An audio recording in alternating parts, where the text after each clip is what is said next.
Alright, if you're someone who's still in the early stages of building your YouTube channel, I'm just gonna need you to trust me when I tell you that you don't want your videos to go viral. At least, not at the start. You might think you do, but you really don't, because chances are you're probably not ready for it yet. And to try and explain what I mean, I want to tell you about my biggest and basically most well-performing video that's got over 1 million views at this point, and why I think it was both the best, but also the worst thing that could have happened to my channel. The video I'm talking about is called "These Editing Tips Will Save You Hours in Resolve," and I'm guessing that a bunch of you watching this right now probably found my channel exactly because of that one. Now, I made that video right at the end of 2022, and at that time, a lot of filmmakers and video editors and content creators were switching over to DaVinci Resolve from a bunch of other editing programs. I had already been using Resolve for a while, so I thought it might be a good idea to try and make a video where I share some of the things that I was using on a daily basis in my editing projects. Firstly, because I thought they could be helpful to a lot of people out there, but also because I had a decently good feeling that a video like that would do pretty well considering the video editing landscape on YouTube at the time. And I obviously didn't expect that it would do nearly as well as it did. I was honestly expecting it would get like a couple of thousand views, and that's about it. And for the first few days, that's exactly what happened. But then it started blowing up. And to a lot of you, that might sound like the dream, but like I said, there are two sides to it. So I'm gonna start with the good stuff first. Before that video, I had like 200 or 300 subscribers, but after uploading it, a bunch of new people started coming in. So the views were going up, the subscribers were going up, and that video was pretty much the reason I was able to actually get my channel monetized, which was really cool. So I was finally able to start getting at least some return on investment for the videos I was making. And to this day, that's the video that I've made the most money from when it comes to stuff like ad revenue. But when you set that aside, that video was also the one that put me on the radar for a bunch of different brands that started reaching out to me because they wanted to work with me. Now, some of them were just offering like affiliate programs, some of them were just offering free stuff, which is cool on its own, but eventually it also did lead to some paid sponsorships. So it essentially opened up opportunities for me to build relationships with companies that I would have probably never had otherwise. And in a way, that video was the driving force behind me being able to keep making videos and doing what I enjoy, while also being able to support myself financially, which was a really cool feeling. And again, I totally understand how all of that can sound great to a lot of you, and I just want to be clear. I am incredibly grateful for all of those positive effects that that video had on my channel. But like I said, in some ways, it was also the worst thing that's happened to the channel. The thing is, when I made that video, a lot of the work that I was doing for clients was still mainly related to video editing. But I was also occasionally picking up some filmmaking and photography projects, and I kind of wanted to try and include that into the content I was making as well. So I definitely didn't want to be strictly known as a video editing channel. But when I made that video and it blew up,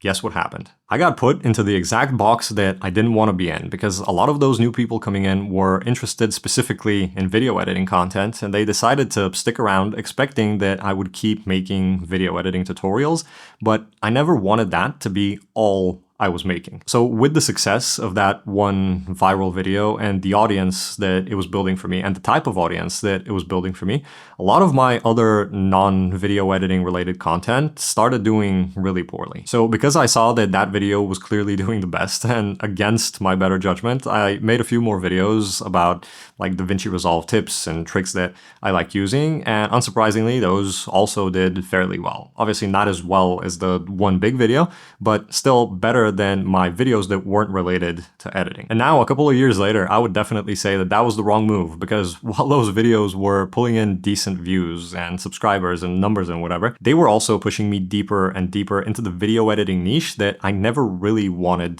to be stuck in. Now, I'm not trying to say that every other video I made after the one that blew up was absolutely amazing and it also deserved millions of views. There were definitely a bunch of videos I made that were dog shit, and the reason they're still even up on the channel is because I just don't have the mental energy to go and change them to private or to delete them or whatever. And maybe if one day I decide to remake those videos, I'll get to it. But until then, they're just gonna stay up on the channel for you and me to cringe at. But I also fully understand that that viral video wasn't the only reason why those other ones did poorly. However, I do personally think that there were a bunch of videos that I put out that were very decent, both in terms of the boring stuff like titles and thumbnails and descriptions, but also in terms of the content and the message that I was trying to share with them. But because one video was mainly responsible for the audience that formed around the channel, anytime I would post anything that wasn't directly in line with that same topic, it just got ignored, leading to all of the stats not doing very well. And it was getting ignored by people who recently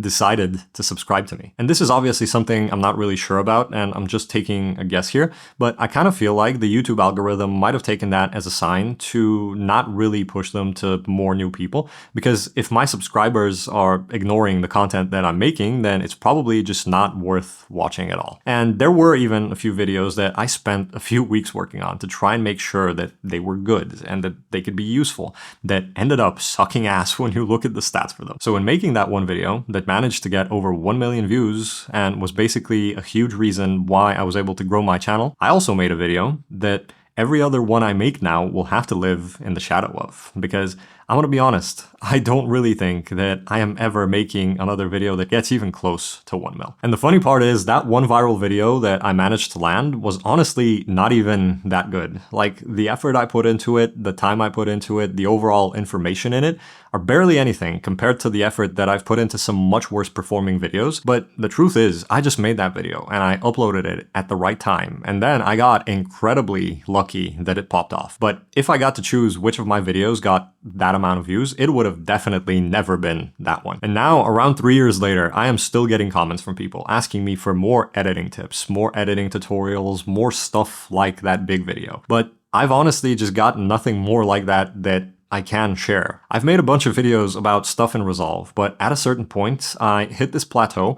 where I've already talked about all of the stuff that I know about and actually use. So now, even if I wanted to, I can't really make any more content like that as often because there's just nothing that I personally find useful and I can talk about. At some point last year, I did make another long-ass video about 27 Resolve tips or whatever I called it, and that was meant to be the final nail in the coffin for the generic open this menu, then click here, and then click there style of editing tutorials on my channel. And I even said in that video that everything in it is pretty much all I got, but I still get comments from people asking me for more tutorials about menus, more tutorials about settings, but I honestly find those boring as shit. Like, I get that they can be useful, but they're also incredibly soul-sucking to make. They're boring to think of, they're boring to work on, and I personally find them really boring to watch. But just to be clear, if I do find something new that I think is cool and that I end up using every time I work on a video, I am absolutely not against making an editing tutorial on it, but it needs to be something that is actually worth the time, and it's not just diving into menus. And so far, there's barely anything like that, which is exactly why a lot of my content ever since that big video has shifted in focus to stuff like trying to develop a healthy mindset as a creator, talking about different gear I like, why I like it, how I use it, lighting and filming techniques, the occasional discussion about a movie or a show, because that is the stuff that I actually find enjoyable, and making content about it doesn't have to feel like a chore. And still, if video editing fits into the context of any of those things, I got no issue talking about that as well. It's just not all I care about. And I've talked to a bunch of other creators, some who are way bigger than me, who have told me that at some point or another, they've found themselves in pretty much the exact same situation where they either ended up taking a really long break to try and reset, or they kept making the content that works and that people expected from them, but they also felt miserable while doing it. And a while back, I made the decision that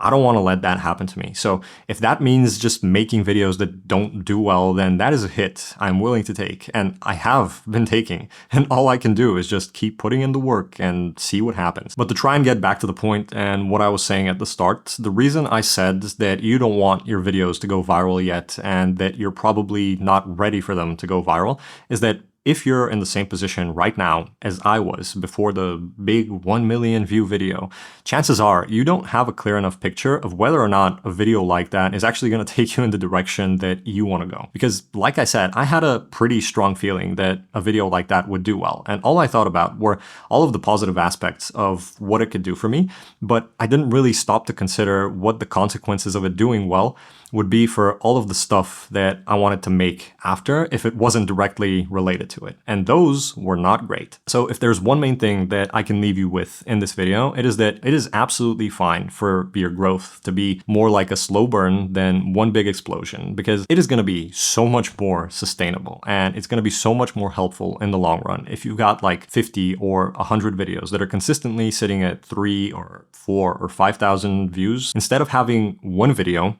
absolutely ripping, getting 1 million views, but then potentially causing issues for any other stuff that you want to make after that. So don't worry about making viral videos and focus on making stuff that you enjoy and you can see yourself making long term, because that is going to give you the time to figure out what it is that you actually want to do. And it's going to be way easier to start building a community of people that care about the person making the content instead of the specific type of content itself. So yeah, if history is any indication of anything, then this video will also probably do shit. But on the off chance that it doesn't, I really hope that it could be helpful to someone out there. But that is all I got. So if you got any comments or any questions for me, you can feel free to drop them below. And I will see you whenever I eventually make another video. Could be in a few days, could be in a week, could be in a month. I don't know, but we will just have to wait and see. See ya.